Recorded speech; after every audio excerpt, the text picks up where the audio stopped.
Okay, good afternoon. Just a brief recap on Alabama and then moving on to South Carolina. Obviously not the start that we wanted to. Started very slow. I think our competitive character showed, though, our resiliency. Being down 27-0, a lot of teams would have folded, and our kids kept believing. I didn't think we panicked. We didn't waver, and we kept playing. And so I'm proud of them in regards to that, but we'll talk about the slow start in a minute. But, Bill Walsh once said it, and I believe in it. The most challenging aspect of probably being a head football coach is seeing progress while you're losing. And I don't take to losing, as you all know. Our fan base doesn't as well, and I don't want our players or anyone within our organization to ever accept that. But I do see progress. I do think our program is starting to work in terms of mentality, passion, toughness. I see those strides being developed each and every day. And I think there isn't anyone who internalizes more than myself. And it bothers me, obviously, when we don't perform up to the standard that we've created here in certain areas. But we are work in progress. We are who we are. And I've said that from day one. This comes as no surprise. And all we can do is work to keep getting better and better and live in the moment. And continue to work to be a better football team and recruit and develop. But defensively, I thought we did some things that were very uncharacteristic of us, particularly starting the game. We made some mental errors in terms of setting the front, which are standard elementary things by our linebackers. Our overall eye discipline, for some reason, we lost our eye discipline, gave up some big plays. I thought we were very anxious to start the game. And, when you play with anxiety or you play with, I don't want to say lack of confidence, but when you're thinking, that puts your emergency brake on. And we played fast a little bit, and we had some players standing around watching plays as they started to happen, and we haven't done that all year. So that was something that we need to talk about and get corrected, and just playing with confidence and just go play like we've played. Third down, we hang our hat defensively on getting out the field on third down. I don't think it's no secret. The storyline was controlling third down, and they did a very good job of it. And then I continue to say it, we have to continue to overachieve, and especially on defense, we didn't overachieve Saturday night. And so, again, those things, really hurt us particularly early, but when we settled down, we held them to 216 yards in the second half, 14 points and 2 turnovers. So again, when we settled down, I thought we performed better up to our standard. Offensively, we started slow in terms of third down, 0 for 4, and then 11 out of 15, which is tremendous progress, especially one of the upper tier defenses in the country. I thought we left some plays out there in the passing game. Everyone wants to look at statistics and running the football, but was not pleased in the way we threw the football. We had some easy completions that we didn't complete, and it's making the routine plays that are very, very critical. So we have to continue to improve in our throw game as moving forward. I know the topic is or, so I will hit it off so we don't spend the 30 minutes talking about our quarterback situation. We're going to try to really up it with Justin this week in practice, Monday and Tuesday, see where he's at. Everything is about competition. Obviously, Josh did some very, very good things running the football-wise, managing the offense. He'll continue to improve, but I want competition. Playing quarterback at Tennessee is earned.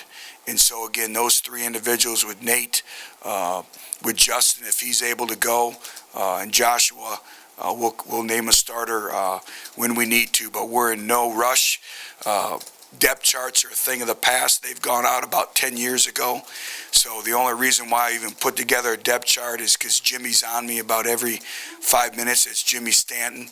So that's why I'm taking you off the hook this week. See, I got your back. So, but, again, the best players who have the best week of performance, they'll play on Saturday. So I'll answer any questions you may have. Butch, how did your offensive tackles grade out? They did some good things in moving forward, but for us to go where we need to go, they're work in progress. We were able to do some different things schematically to take some pressure off of them, so the defensive front just couldn't, rush the passer, run up the field. But that still needs to continue to be developed, and we need to continue to have better play there. But again, it's work in progress. Did you like what Kyler did at the guard, where he's kind of more of a natural fit, and if Marcus Jackson's healthy enough to play, where do you go from there? Well, we have to put the best five on the field, and to Kyler's defense, he's probably played out of position all year. I think that's no secret, but that's where we're at. And again, the big thing is getting Marcus Jackson back this week, which we fully anticipate getting him back. Now that gives us a little bit of flexibility with Kyler. Coleman Thomas is ahead of schedule. There is a possibility that he may be ready for the game. So if we can get those two individuals back, that helps immensely. But for us, it's just putting the best five on the field to give us an opportunity to win the game. How much better did the offensive line play, or was it really driven by Josh Dobbs and his run ability? How do you grade that? Well, I think first of all, you have to give our offensive staff credit, Mike Bajakian.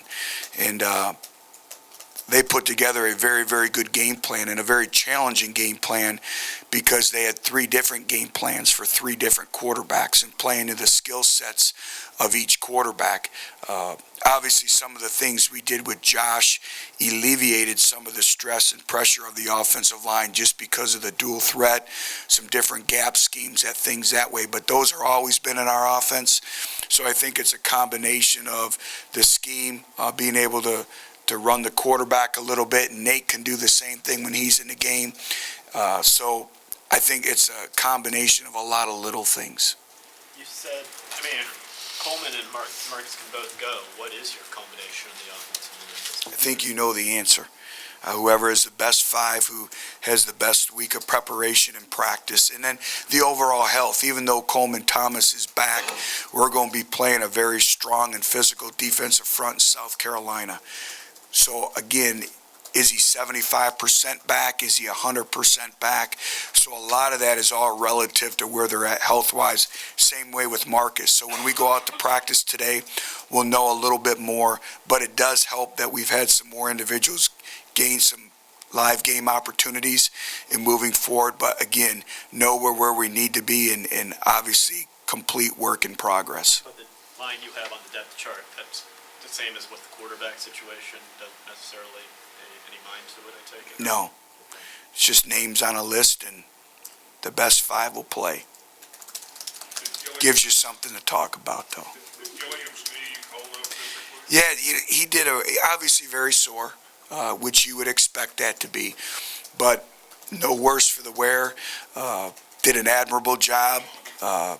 Just can't say enough about him, his competitive grit.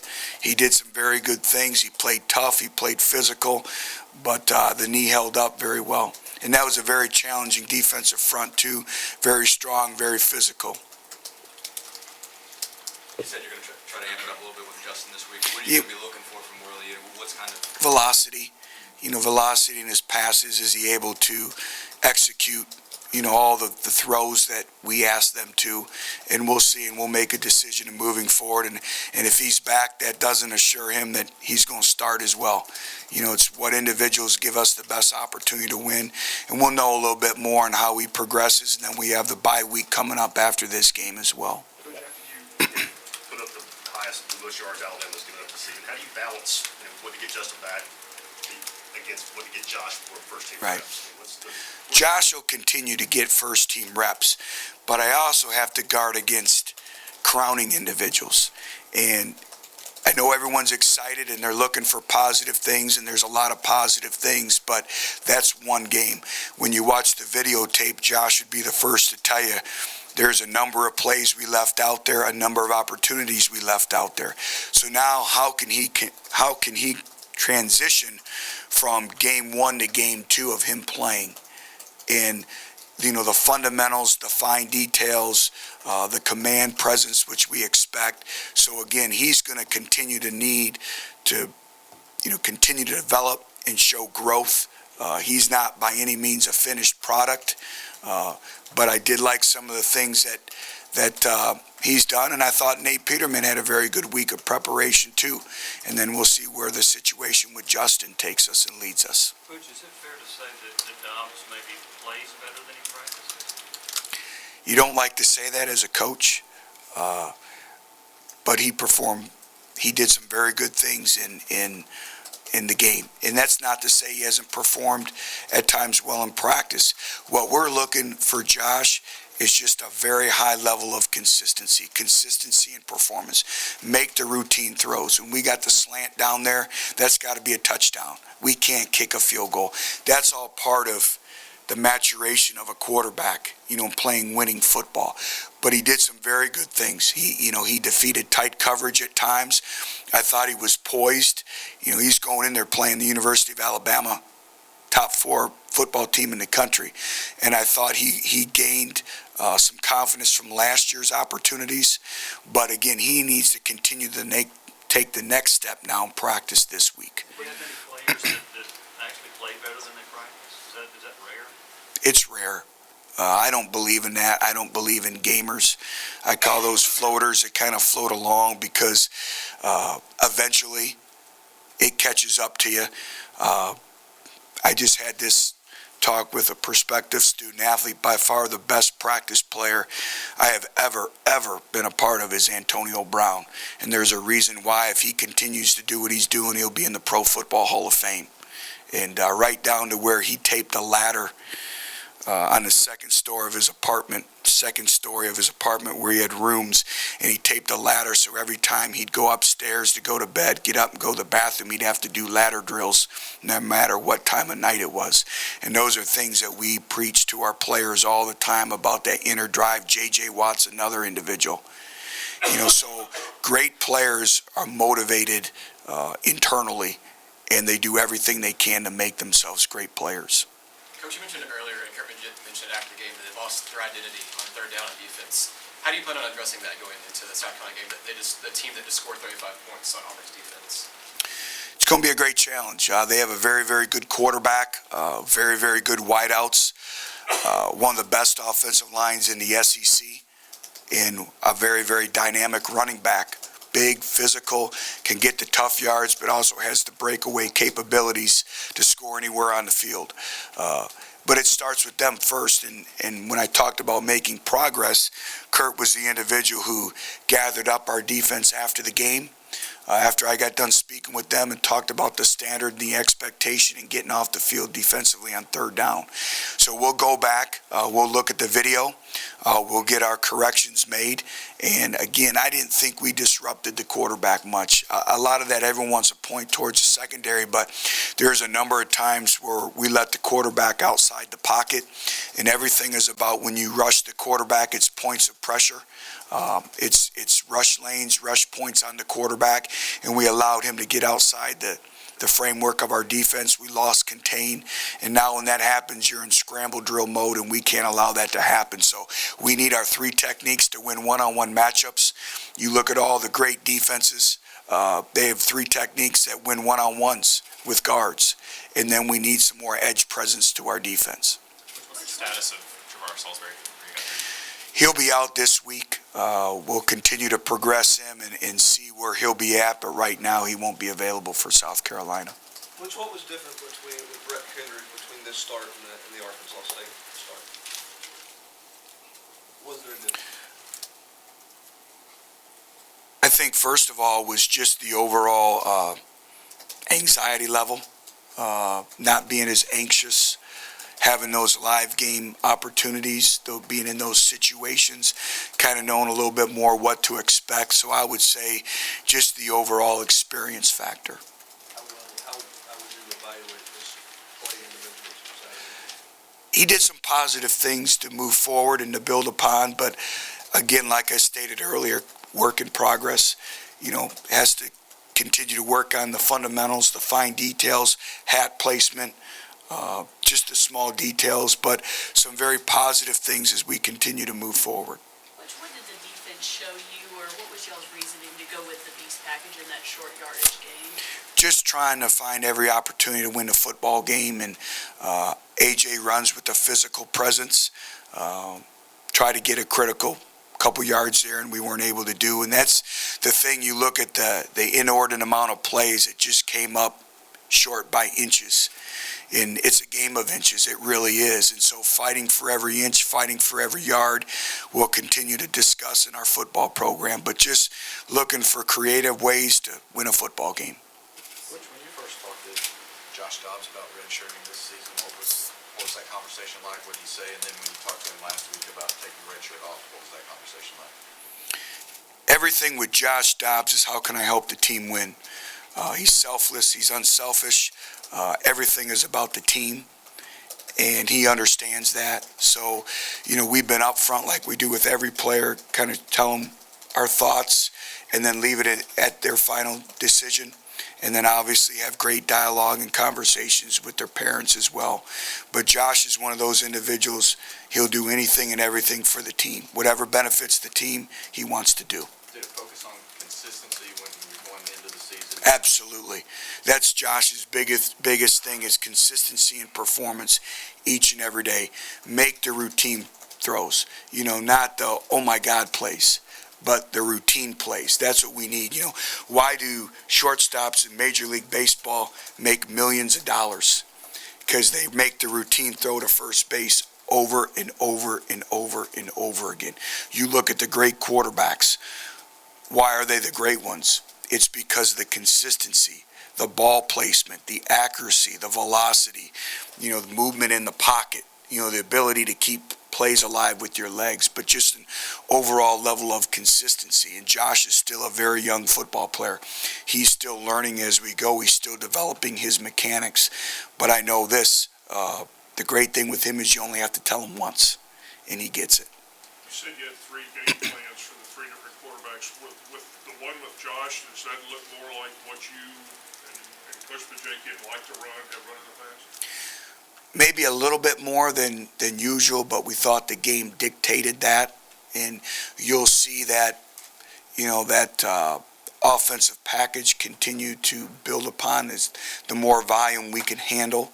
But really it starts with how can we alleviate stress from the offensive line? How can we create one-on-one matchups out on the perimeter? How are we going to get the ball in the hands of our playmakers? So it's more than just the quarterback, but it is a quarterback-friendly system. But you'll see it continue to evolve, but that's probably more running than what we would like. How do you oppose to running 2 quarterbacks on a 2-quarterback system? I haven't in the past, just because I like to have a quarterback get into the rhythm of the game and get a feel for it. But right now we're scratching and clawing for every victory we can. And whatever it takes to win football games right now, that's what we're looking to do. How do you weigh 2 quarterbacks that can run and help taking pressure off that offensive line against just the theory of whoever performs best on the practice field of play? I still think you need to throw the football in order to win football games. And you have to have great balance on offense. And you can't be one-dimensional. It's easy for defenses to take one-dimensional football teams away. We've prided ourselves over the years of, being diversified in everything that we do. You look at one season we had the number 1, number 2, and number 3 leading receiver in our conference. There's only 2 quarterbacks in the history of the game to throw for 3,000 yards and rush for 1,000. One of them was our quarterback, Dan Lefevre, and the other one was the quarterback at Texas, Vince Young. And those were the 2. And so we've prided ourselves in being a balanced offense, and that's what we need to be. Is we can't be, heavy run-oriented or heavy pass-oriented. We need to be able to perform best. And the teams that really win consistently, they really do have great balance over time. Butch, did you feel like when you went back and watched the tape during the second quarter, that stretch where you got kind of hot, that you finally had some offensive balance, even though Josh didn't make all the routine throws? Yes, we had offensive balance, and probably more important than that, we had a rhythm. And we still would have liked to have played faster. For some reason, our tempo was slowed down, which I have no idea why. We followed the rules of the game. but I thought we were able to get into a rhythm. And we were generating first downs on first and second down. And to me, that's the whole key to having great rhythm on offense, is the great teams, 65 to 75% of the first downs that are gained in a game are gained on first and second down. If you're relying on third down, you're going to be in trouble. And it was a little different storyline because we did well on third down this past Saturday, but really you need to generate first downs on first and second down. Poised, can do a number of things, very accurate, has great experience, makes all the throws, and very, very consistent. And he's a leader of that offense and that football team. South Carolina gave up a lot of rushing yards to Auburn. Was that Auburn's offense or South Carolina's defense? Well, I think when you watch the video, first of all, Auburn has some dynamic players, and so they do some different things that challenge you defensively. So I think, they've played, you look at some of the opponents they played, they've been rushing offenses. They hang their hat on running the football. So I think that's why you see some of the stats that way. But when I watch them defensively, they're really big up front. They do a good job of getting off blocks. They'll probably be the biggest line we've faced to date overall. And then they have very, very active linebackers. And then they're able to play man coverage in the back end, and they run exceptionally well. Seems after the first few weeks when there was so much scoring in this conference, things have settled down a bit. You see a lot of SEC teams up near the top in defensive stats. Yeah. Did that kind of surprise, or do you think things kind of even themselves out as the season wore on? As the season progresses, you put your identity on video. So the more video you have out there, the more games you play, the more things you have to game plan. I think injuries are a big part of this. And again, you look at the teams that win consistently in November, late October, that go on championship stretch runs. They have great depth. So they're able to limit the repetitions, which we spoke about last week. They have great depth. So you lose a guy next man in and the expectation doesn't change. So I think it's the health, I think it's the depth, but also I think the other thing is just having more video and able to game plan more as well. So I think it's a combination of all those and even more than that. A number of times when you've had good field position and not taken advantage of, have you been able to pinpoint why? Critical plays, not making enough plays, being stopped, third and short. So there isn't one glaring thing that has come up, but we continue to speak about the field position game and taking advantage of the field position game. If there was any theme at all that you would say, well, what was the one thing, if you could pinpoint, it's negative yardage plays, particularly on first down. There's an interesting stat. If you have no negative yardage plays, that means penalties and everything. You have a great, great opportunity to win a football game. And we talk to our players all the time about no negative yardage plays offensively. But where we've really struggled is recovering from a negative play. And when we've been given or created good field position, we've been set back by a negative yardage play. The margin of error is very, very small, as I'll continue to say, as we're work in progress. So we have to earn every yard we get. Hey, we throw the ball and it's an incomplete pass. Second 10 is much better than second 15, second 16. Sometimes a throwaway is a great play, and that's our entire team, our quarterbacks, all those individuals understanding that. Would you reference Kyler being in a more natural position on Saturday night along the offensive line? I guess all those guys. Do you think that enabled Jake to get in a different rhythm, calling plays, because he had offensive linemen in more natural position? Yeah, I think our players did a great job, though, of making plays. I thought Jalen Hurd performed well. He ran hard, which we expect him to. We had some players, Marquez North step up, Von Pearson made some plays, Alton made some plays. So I think it's just really a byproduct of moving the chains, getting positive yardage. So you're able to get into a rhythm. It's hard to play call when it's 2nd and 10, 2nd and 15, 3rd and 11, 3rd and 16. The advantage goes to the defense. 2nd and 4, 3rd and 3, advantage offense. So I think it's our players stepping up, making, our first down efficiency, we were 68% of 4 yards or more, and we ran the football, which is very, very good. So we were moving the sticks. We were getting positive yardage. I think that has more to do with it than anything. Our players did a good job of having some discipline to execute their assignments. Yeah, Owen Williams will be available. He played most of the game, so he'll be fine. Josh Smith, again, will not be available. It's just, when you have a high ankle sprain, every person's body's different, and his body's not healing right now. He's making progress, but he's nowhere where he can play right now.